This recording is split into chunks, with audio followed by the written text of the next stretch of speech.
তো সকলকে আবার স্বাগত আমাদের চ্যানেলে। আজকে রেসিপি তৈরি করার জন্য আমরা এখানে পমফ্রেট মাছ নিয়েছি।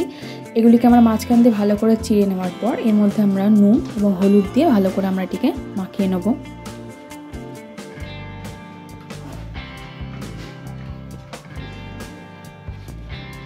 এরপর আমরা কড়াইয়ের মধ্যে প্রথমে তেল দেব।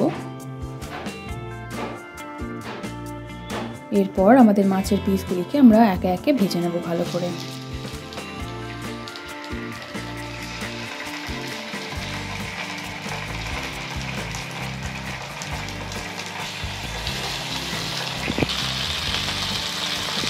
এরকম গোল্ডেন ব্রাউন হয়ে গেলে আমরা মাছগুলিকে তুলে নেব। এরপর ওই তেলে আমরা দেবো জিরে, এলাচ, লবঙ্গ, দারচিনি এবং পেঁয়াজ পাতা দিয়ে ভালো করে আমরা এই মশলাটিকে কষিয়ে নেব।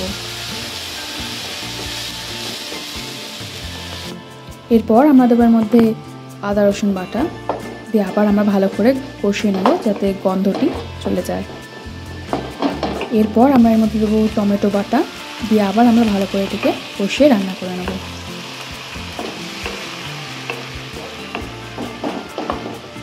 এরপর দেবো এর মধ্যে জিরে গুঁড়ো, ধনে গুঁড়ো, লাল লঙ্কার গুঁড়ো, কাশ্মীরি লাল লঙ্কার গুঁড়ো, হলুদ, নুন দিয়ে ভালো করে আমরা এই মশলাগুলিকে আমাদের এই কষানোর সাথে মিশিয়ে কষিয়ে নেব।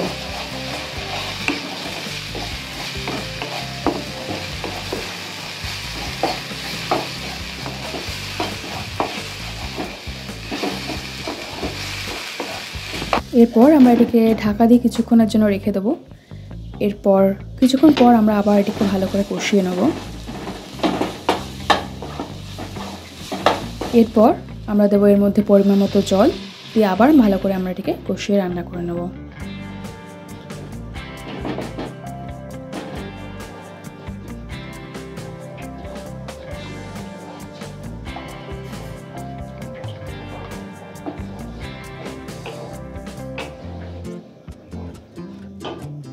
এরপর আমরা এর মধ্যে দেবো চেরা লঙ্কা এবং আমাদের যে পমফ্রেট মাছগুলো ছিল সেগুলিকে আমরা এর মধ্যে একে একে দিয়ে দেবো।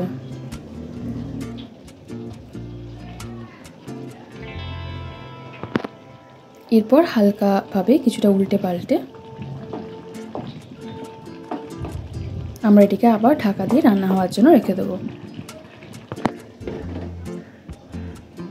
এরপর কিছুক্ষণ পর আপনারা দেখতেই পাচ্ছেন মাছগুলি একেবারে রান্না হয়ে গেছে।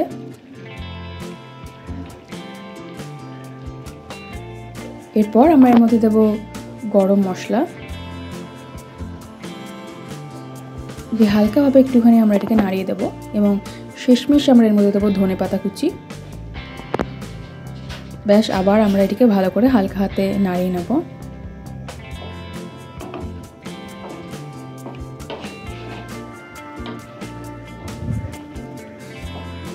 এরপর আমরা এটিকে ঢাকা দিয়ে রান্না হওয়ার জন্য আবার রেখে দেবো কিছুক্ষণের জন্য।